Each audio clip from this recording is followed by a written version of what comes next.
Hey guys, welcome back to another video, and today we're looking at the Quickie setup and how it's starting to look a little bit different.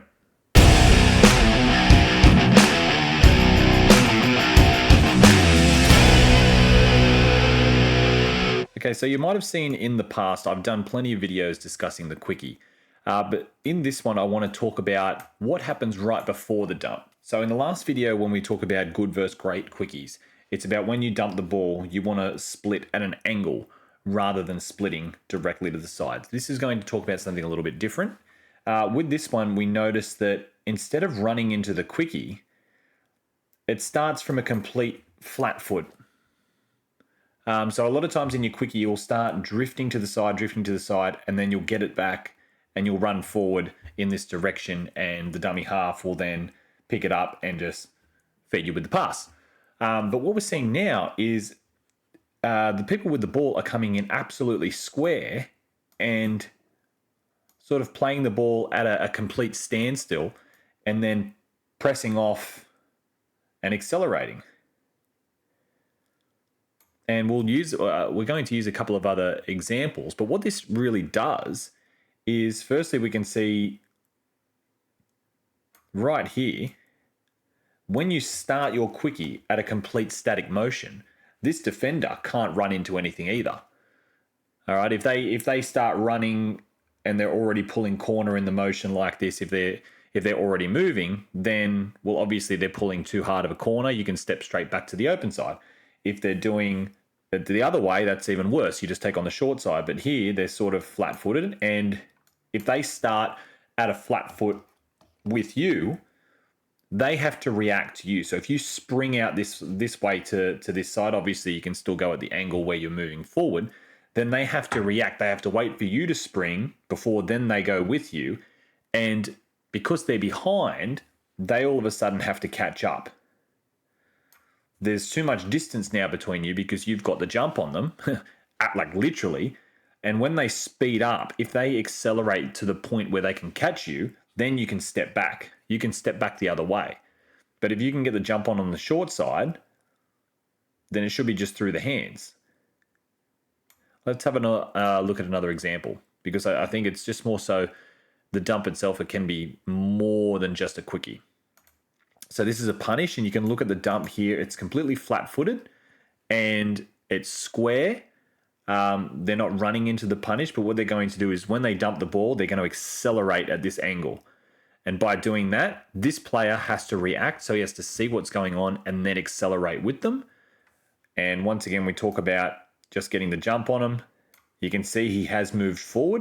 All right, he is getting the ball running at speed. But this player here, he's pulled a corner. And normally you'd like to be out here because this player here is covering your inside, and now it looks like they're just basically in line with each other. They're almost parallel. So the route on the short side, if you've got a dive, is now open, and you can see what happens here. He beats him to the line. And that's because he gave himself that head start by simply starting square. He simply started with his body square. And it's amazing, if you start your body square, it's very hard to actually pull corner and give yourself that, it's really hard to explain, but a lot of times when someone's fading the ball and I'm making the touch to pull corner, I'm already moving towards my corner before making the touch. But doing this and having that square dump, I can't do that because I'd actually be running away from the touch that I need to make. And because I have to go in to make that touch and they're standing still and square, I actually have to go in and plant my feet. I have to start from a complete standstill, and I'm already one step behind. And keep in mind, look at the speed the defender's chasing here. It is a full sprint. And because you're in control, the step back becomes lethal. Luckily here, we've got a defender here that's covering that. But let's just have a look at some other examples, because I'll come back to this one and we'll discuss an out ball with the square play the ball. So what's next? It's coming. Here's another one. Square play the ball. This is a variation. again, we have that square play the ball. Some people are going to tell me this is not square. This is not the point of the video. But we can see the defender here completely flat-footed and square as well. So they're both square, but only the ball carrier knows which way they're going to split. At this point, they can split reverse and go this way, or they can split short and go this way. And he splits short. And because obviously he's standing square, the defender has to make a reaction. He has to wait for him to make the first move. And look how fast he bounces out to the side, like that. He gets the quick jump and bounces out to the side. The number 10 here has to react, and then he has to take off. It's almost like he's playing catch up. But what does this do here? This drags this defender along because he's got to react to that as well. He's gone, he's just sprung into the corner. I've got to cover that middle. And now because the momentum from the defensive middles are moving away from the camera, that's when the ball carrier starts to go short side. And now if you can dump the ball and then go back into this hole, you're looking like an option for a little ninja play. But we've gone against the grain, and it's a simple try there. But just going back to that dump, we'll just go through that in slow motion. Here it is here, drifts over, square, jumps out to the side. And you can see like this defender pulled much, much harder of a corner than they probably normally would have. I believe we do have more examples. Here's another one here. Actually, I'll just play it in full speed. Square. And this one's just a cutout pass. So you can see the play of the ball here. Now, obviously, the body shape is good. He wants to pull corner. However, because that play of the ball is flat-footed and square, he has to lean. I'm talking about the defender. He has to lean right in and be flat-footed himself.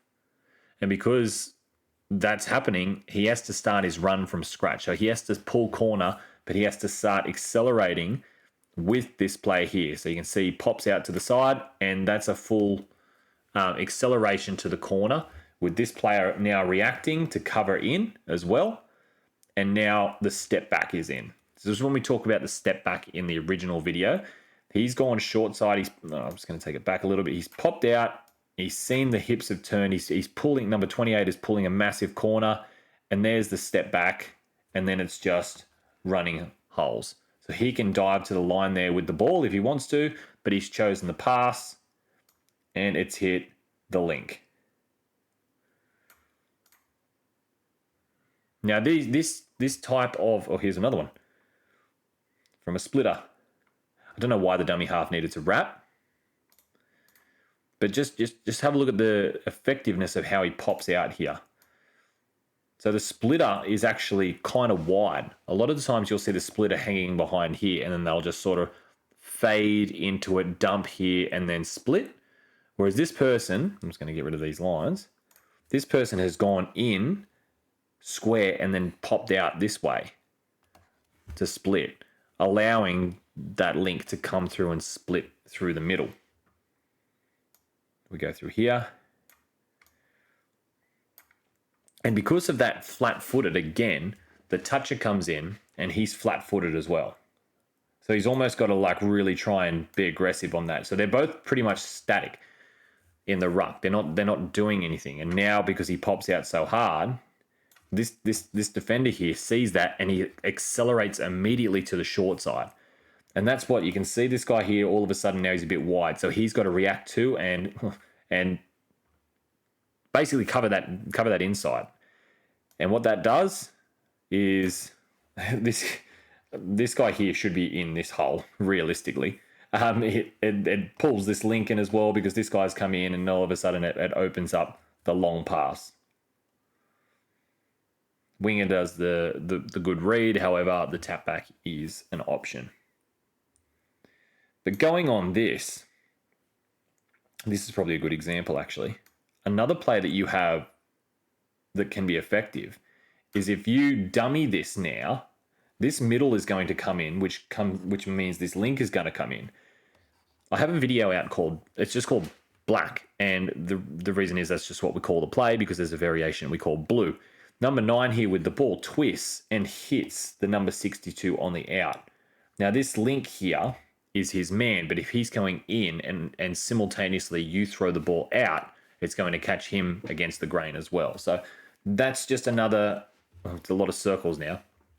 That's just another example of how that dump can be super effective. So when you're starting your quickies now, actually start with them square. Hold the defensive middles up, make them flat-footed as well.